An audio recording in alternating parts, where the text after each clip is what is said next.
کہ جس طرح ریاض فتیانہ صاحب نے کہا ہے سر، میں آپ ہی فتیانہ صاحب آپ ہی کی بات کر رہے ہیں، گورنمنٹ نے سر اس میں فوری طور پہ سروے کا آغاز ہو چکا ہے۔ سروے کے نتیجے میں جو بھی، میں پھر یہ عرض کروں گا سر، یہ شعبدہ بازی سے میرا خیال ہے چھوڑ دیں، جواب دینے کا فائدہ ہی کوئی نہیں سر، انہیں تو جواب دینا بنتا ہے، ہاں ان کو دے دیجئے، انہیں آئینہ دکھانا بنتا ہے سر، اس لیے تنخواہیں لیں سر ٹیکس پیئر کی اور نعرے ماریں اپنے اپنے، یہ کہاں پہ لکھا ہے سر؟ یہ نہیں چلے گا حضور، یہ نہیں چلے گا، یہ نہیں چلے گا۔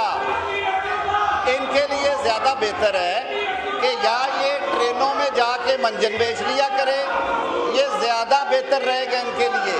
اور یا پھر یہ سڑک پہ جا کے یہ کام کرے۔ بلکہ انہیں میں یاد دلانا چاہوں گا، میری بہن کچھ بات کرنا چاہ رہی تھی، ان کو ان کا حلف یاد کرائیں سر، ان کا اوت یاد کرائیں۔ جی آسیہ اسحاق صاحبہ،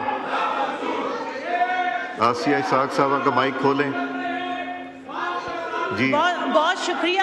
جناب اسپیکر، میں آپ کی توجہ ایک انتہائی اہم میٹر کی طرف مبذول کرانا چاہ رہی ہوں، اور وہ ہے اراکین قومی اسمبلی کا حلف۔ اراکین قومی اسمبلی کا حلف جو 3rd شیڈیول کے اندر آئین پاکستان 1973 کے آئین پاکستان کے اندر ہے۔ سر، ہمارا حلف کہتا ہے I, as a member of the National Assembly, do solemnly swear that I will bear true faith and allegiance to Pakistan, that as a member of the National Assembly, I will perform my functions honestly to the best of my ability, faithfully in accordance with the Constitution of Islamic Republic of Pakistan, the law and the rule of the Assembly, and always in the interest of the sovereignty, integrity and solidarity, well-being and the prosperity of Pakistan. جناب speaker, یہ ہمارے وہ لوگ جو حلف کی خلاف ورزی کر رہے ہیں سر، میری آپ سے گزارش ہے کہ یہ صرف آئین پاکستان کی خلاف ورزی نہیں ہو رہی ہے، یہ اس ایوان کی توہین ہے، یہ پاکستان کی توہین ہے، یہ افواج پاکستان کی توہین ہے، یہ ہمارے شہداء کی توہین ہے۔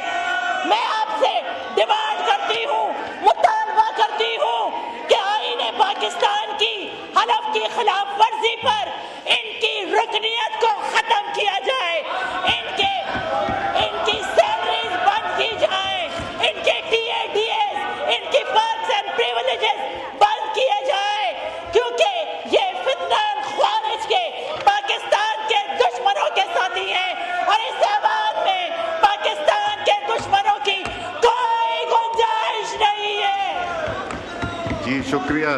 عقیل صاحب آپ بات کرنا چاہ رہے تھے۔ جی شکریہ جناب اسپیکر، میں جس موضوع پہ بات کرنا چاہتا تھا وہ غالباً جو کالر کے ٹینشن نوٹس تھا صاحب کا، اس پہ اوور نہیں تھے تو پوائنٹ آف آرڈر۔ جی absolutely, because it concerns my constituency as well, so of course جس پہ جن جگہوں کا ذکر کیا گیا، شیخ پور، نون، بڈھانا، تو یہ کم از کم ایسی جگہیں ہیں، اور میں واقعتاً اس بات کی تصدیق بھی کرتا ہوں، اور اس کے ساتھ ساتھ میں یہ بات ضرور کہوں گا کہ یہاں پہ کنسرن منسٹر جو ہیں، منسٹر انچارج، جنہوں نے جواب دیا، انہوں نے کہا 1892 جو ایسے کلیمنٹس ہیں جن کو پیسے نہیں دیے گئے، تو کم از کم وہ جب 80 یا 85 کی دہائی سے یا 90 کی دہائی سے 95 کی دہائی سے جب ان سے وہ زمینیں لی گئیں، تو کم از کم ان کو معاوضہ آج کی تاریخ میں دیا جائے۔ تو یہ دیگر جو میں سمجھتا ہوں جو معاوضہ نہیں دیا گیا، اور یہ تھوڑا سا اس لیے بھی ضروری ہے، آپ کو یاد ہوگا اس میں میں نے بھی پہلے بات کی تھی، ابرار صاحب نے بھی پہلے بات کی تھی، انجم عقیل صاحب نے بھی پہلے بات کی تھی، اس پہ جناب کی ڈائریکشنز تھی کہ یہ تمام تر معاملہ جو ہے کسی کمیٹی کے تھرو جو ہے حل ہونا چاہیے، اور لیکن آج تک وہ 8-10 مہینے گزر گئے، میرے خیال سے معاملہ حل نہیں ہو سکا۔ ادھر نہیں آ سکتے آپ کدھر آ گئے؟ ادھر نہیں آ سکتے آپ کدھر آ گئے ہیں؟ جی جی جی، آپ کو بھی آپ کا نام بھی انجم صاحب اور ابرار صاحب کے ساتھ ساتھ آپ کو بھی کمیٹی میں ریفر کر رہا ہوں تاکہ وہاں ٹیک اپ کریں اور اس ایشو کو بیٹھ کے ریزالو کرائیں۔ شکریہ جی۔ ایوان کی کارروائی بروز منگل 30 سپٹمبر 2025 دن 11 بجے تک ملتوی کی جاتی ہے۔